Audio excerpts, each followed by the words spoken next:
Hello class, welcome to the final segment in week one. And in this final segment, we're going to talk a little bit more about math and how math to a computer is a little bit different than the math that you're accustomed to in, say, your traditional algebra classes or whatever math classes you've been through. So we've already taken a look at some of those differences. So one of which is multiplication. If you're going to multiply any two things together, those two things must have an asterisk between them. There's no getting around that. That is a set in stone rule that must be followed. That is if you want any sort of useful result from the program that you're writing. We also looked at some rules related to parentheses and also the little caret or hat symbol. When you're raising something to the power of something else in Python, you have to use the double asterisk instead of the caret symbol. And one other key difference that we're going to take a look at has to do with the fact that the same variable name can actually appear on both sides of the equal sign.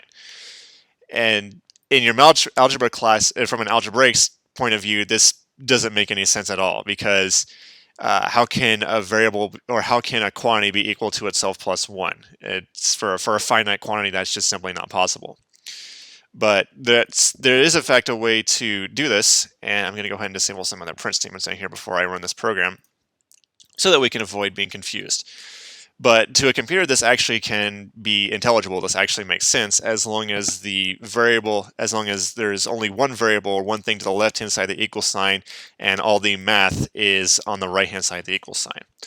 So I'm going to demonstrate this using a variable called count. There's nothing special about this variable name. It can be anything at all.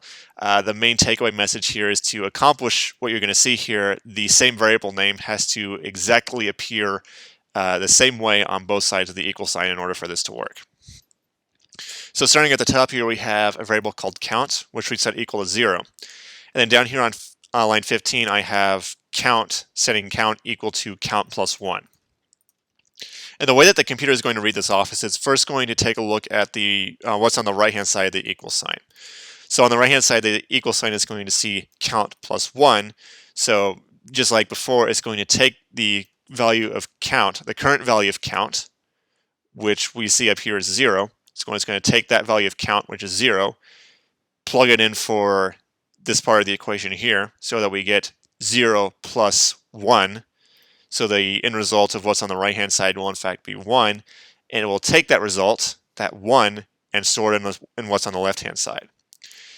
So in essence, what we've done is we've taken count, set that equal to 0, and this bit on line 15 here has taken the variable count and increased its value by 1. So again, walking through the process again, we have set count equal to 0. Down here on line 15, we have count plus 1, the current value of count, which is 0 plus 1, and that evaluates to just 1. And then we take that result and store it on the left-hand side, which is the same variable, the same exact variable that we have up here. So essentially what this bit on line 15 does is it increases the value of count by 1. So if we want to, we can sort of verify that. So right up here we can see that count is equal to 0, but if we run this print statement on line 26 here, we would expect the program to print out a value of 1 if we are in fact increasing the value of count by 1 here on line 15. And if we run the program, we see we have 1. I did not get all the print statements, so let's go get all of the print statements. There we go. We'll get to those later on. So let's try that again so that we only get the 1 and we can focus on the 1. There we go.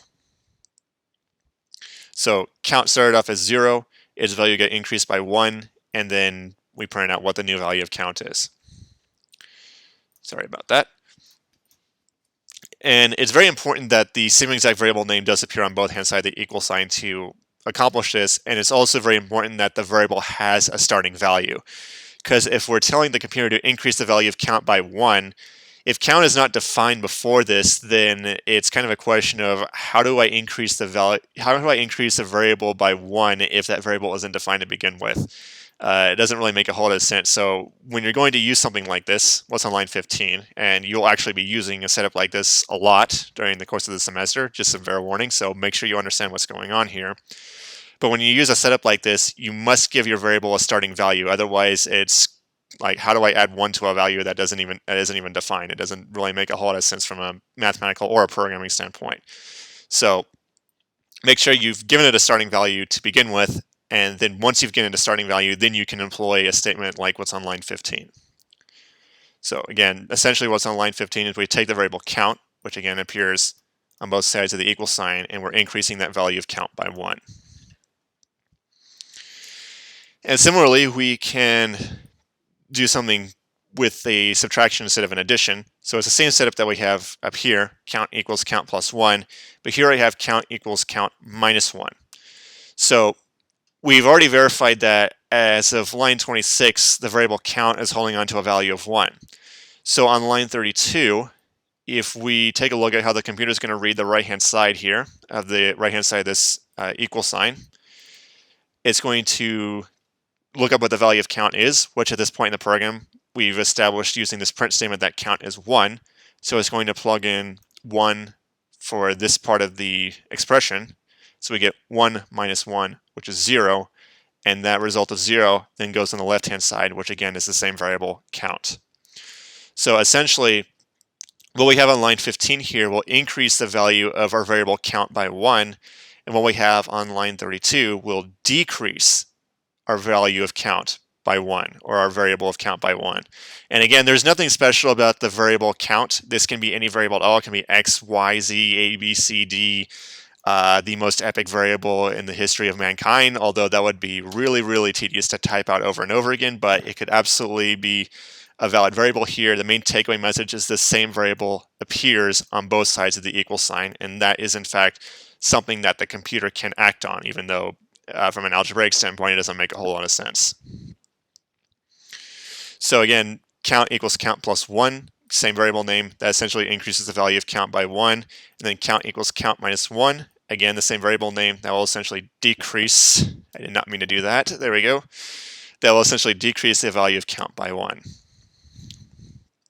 And again, we can verify this result using the print statement. So here, we've established that count is equal to 1. If this on line 32 does in fact say what I promised it said, then we should see count go back down to 0. So, sorry about that. Did not mean to go to that tab. So my mouse is acting a little weird today for some reason. So again, count starts off at 0. We increase it by 1, print out what count is. Then we knock count down by 1 again, and that just gives us the 0 that we started with. And you can add as much complication to this as you want, although you're probably not going to be doing very many examples like this. So here I'm taking the value of count at this present point in the program and doing all of this lovely stuff with it. So again, we've established that at this point in the program, using this print statement, that count is equal to 0. So again, at the right-hand side, this is going to be read the same way as before. Every time the computer sees count, it's going to plug the current value of count in every time it sees count. So we're going to take the value of 0, which we've established what count to be equal to as of line 43. So we plug 0 in here. 0 squared is 0. We plug 0 in here. 0 divided by 2 is 0. And we have 0 in here. So we would get 0 plus 5. And then all that stuff will be added together or subtracted together, and we get a value of 5 here. So again, you can put as many, you can do this as much as you want, although I did it again. There we go, although it wasn't as consequential this time. You can put the same variable name on both sides of the equation to the extent that you want, as long as you have just a single variable on the left-hand side, and you can put the same variable count. You can put it 100 times on the right-hand side of the equal sign if you wanted to, but that probably will not be something you'll be using. But it is theoretically possible. And there's no limit to how many times I could do this operation, so I could do the exact same operation. So I could perform these increases, like what's on line 15, and these decreases on line 32 as many times as I want. It'll all function the same way. So here I'm going to do the same exact operation that we had up here, the same exact silly, pointless operation, and we can get a new value for count. So again, we've established at this point, using this print statement, that count is equal to 5. Then we do the same exact operation. 5 squared is 25, 5 divided by 2 is 2.5, and then 5 plus 5 is 10. We put all that together, and the end result of all that math is 27.5. So again, there's no limit to how many times you can run this, so I could even do this. Count equals count plus 1 a second time, and that's going to change everything. So here I have 0, count is equal to 0, so I have, the line of code that will increase the value of count by 1. So count will become 1. And then here I'll increase it by 1 again to make count equal to 2. And you'll see that actually has a very significant downstream effect in the case of this program because the only variable I'm using is the variable count. But that's going to do it for this final segment on the week 1 material. And as a result, that's going to do it for the week 1 material. So with that, I will see you all in the next batch of videos.